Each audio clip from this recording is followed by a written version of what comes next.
Bonsoir à toutes et à tous et bienvenue sur 8 Mont Blanc. Nous sommes le mercredi 24 octobre 2018. Voici les titres que nous allons développer dans ce journal.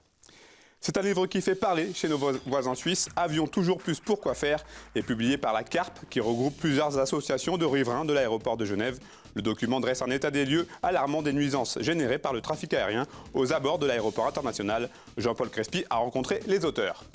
La station du Semnos dans les hauteurs d'Annecy a décidé d'investir pour la saison hivernale à venir. De nouveaux équipements comme le Télémix devraient faciliter la vie des skieurs. Victoria Lopez s'est rendue sur place. L'aéroport de Genève est donc dans le collimateur des riverains, Sébastien. Oui, l'association franco-genevoise La Carpe, qui regroupe l'ensemble des associations de riverains de l'aéroport de Genève, vient de publier un livre qui dresse un état des lieux des nuisances générées par Genève-Cointrin. Un document riche, surprenant et didactique qui vient renforcer les demandes des riverains. L'aéroport de Genève doit à l'avenir devenir plus respectueux de son environnement. Jean-Paul Crespi a rencontré les auteurs.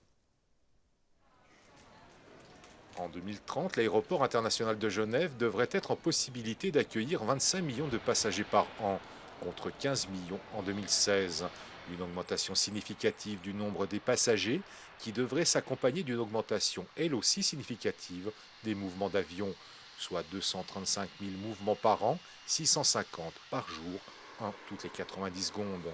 Pour les associations riveraines de l'aéroport, cette activité aéroportuaire sera intenable. Aujourd'hui, 45 000 vols par an empruntent le couloir aérien, compris entre Champs-sur-Léman et Nernier, soit un quart des vols en direction de l'aéroport, sans oublier la boucle de décollage au-dessus du Pays de Gex.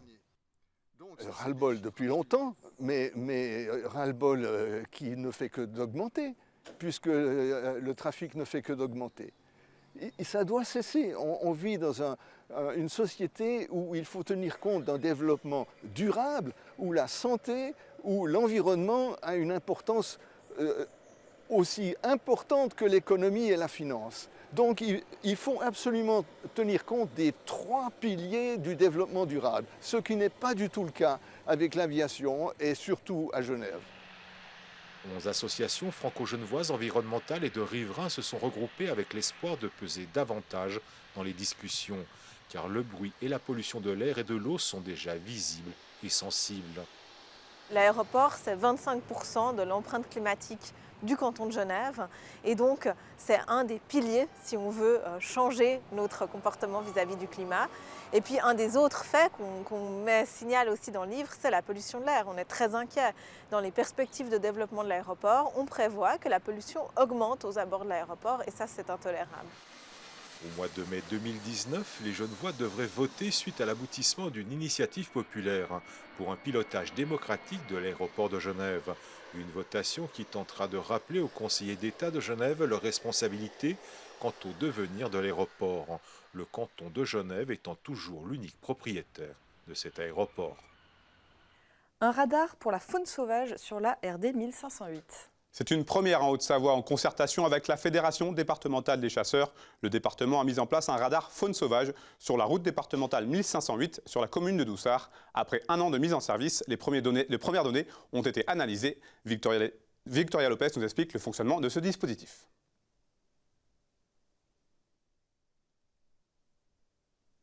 Muni d'une caméra infrarouge, le radar fonctionne dès la nuit tombée. Lorsqu'il détecte la présence d'animaux, le système infrarouge déclenche l'affichage sur panneau lumineux d'un message d'alerte aux automobilistes. On voit que les axes routiers, les axes de déplacement ou l'urbanisation peut être confrontée à notre faune et à notre flore.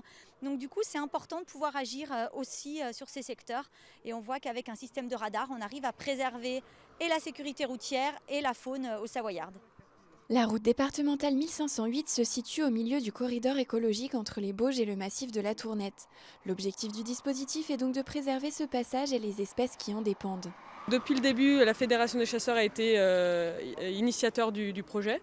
Donc notre travail a consisté à faire d'abord toute l'étude préalable pour l'installation du dispositif, donc identifier exactement les coulées de passage, identifier les différentes zones où les mâts devraient être installés, toute l'étude foncière qui est liée, donc tout ce travail préalable à l'installation. Après plusieurs études, le secteur de la départementale a été identifié comme le plus important point noir du département en termes de collision. C'est sur ces indications que nous avons installé ces quatre mâts, ces quatre caméras, et nous savons déjà que là où il y avait une cinquantaine d'accidents, de chocs frontaux entre du gibier et des véhicules, voitures ou camions, eh bien, nous avons diminué de plus de 50-60% ces accidents. Donc c'est une bonne nouvelle. D'autres dispositifs du même type incitant les automobilistes à lever le pied devraient être installés sur plusieurs sites du département. La sécheresse s'aggrave, il y a donc de nouvelles mesures pour le Chéran et la Ménoge. À compter du 25 octobre 2018, les secteurs du Chéran et de la Ménoge passent en niveau crise, vient d'annoncer la préfecture de Haute-Savoie. Les secteurs des Drances, du Fier et des Us restent en alerte renforcée. L'Arve et le sud-ouest lémanique sont toujours en alerte. Ces mesures de restriction d'eau classique pourront être ajustées en fonction de l'évolution de la situation des nappes et des cours d'eau. On reste dans le domaine de l'eau. L'opération Arve Pure, fruit d'une collaboration entre l'Agence de l'eau, le SM3A, la communauté de communes du Pays du Mont-Blanc et le syndicat national du décolletage, aide les entreprises locales à améliorer leur utilisation de l'eau. Ce lundi, la société de transport SAT Mont-Blanc organisait la visite de ces nouvelles installations de lavage automatique de ces véhicules à Passy. 27 entreprises ont pu bénéficier du programme Arve Pure 2018. Au total, l'agence de l'eau aura débloqué 10,5 millions d'euros pour Arve Pure 2018. Un renouvellement du dispositif est déjà prévu courant 2019. On écoute quelques réactions au micro de Pierre Boucaud et Tancred Bérard. C'est cette opération-là qui a permis de mobiliser plus de 10 millions d'euros d'aide de l'agence de l'eau Rhône-Méditerranée-Corse, 10 millions d'euros, dont plus de 9 millions pour des investissements concrets, dont ici sur une entreprise de transport. Donc on voit que c'est varié et à chaque fois ce sont des travaux concrets qui permettent d'éviter avec des effluents de lavage, que des hydrocarbures, des substances toxiques, des substances polluantes partent sans traitement vers le milieu. C'est pour ça que c'est une réussite. Les collectivités locales, appuyées par l'agence de l'eau, les syndicats professionnels, comme par exemple dans le décolletage, le SNDEC, qui depuis très longtemps soutient cette opération, vont se grouper pour permettre à un entrepreneur d'améliorer son utilisation de l'eau et de le soutenir dans son investissement. Donc c'est vraiment un effort partagé. On a 50 autocars et notre besoin c'était de laver les véhicules parce qu'avant on le faisait à la main. Quand on a appris qu'il y avait ce programme Arve Pure, on s'est dit là on rentre dans la politique de l'eau et on a pu discuter avec les gens d'Arve Pure et de fil en aiguille notre petit besoin initial s'est transformé en un véritable projet, puisque vous voyez derrière vous il y a non seulement là-bas une aire de lavage couverte pour les cars qui est en construction, donc il y aura un portique de lavage. On va pouvoir ainsi économiser de l'eau, on va pouvoir également traiter tous les effluents, les eaux sales issus des véhicules qui seront lavés. Tu l'as dit en titre, la station du Sénos se modernise. En effet, la petite station, nichée sur les hauteurs du lac d'Annecy, s'est dotée de nombreuses nouveautés pour la future saison hivernale. Pas d'agrandissement, mais de réels progrès pour l'accueil des skieurs alpins et nordiques. Victoria Lopez a assisté au dernier test avant la mise en service du Télémix, la nouvelle remontée phare de la station. On regarde son reportage.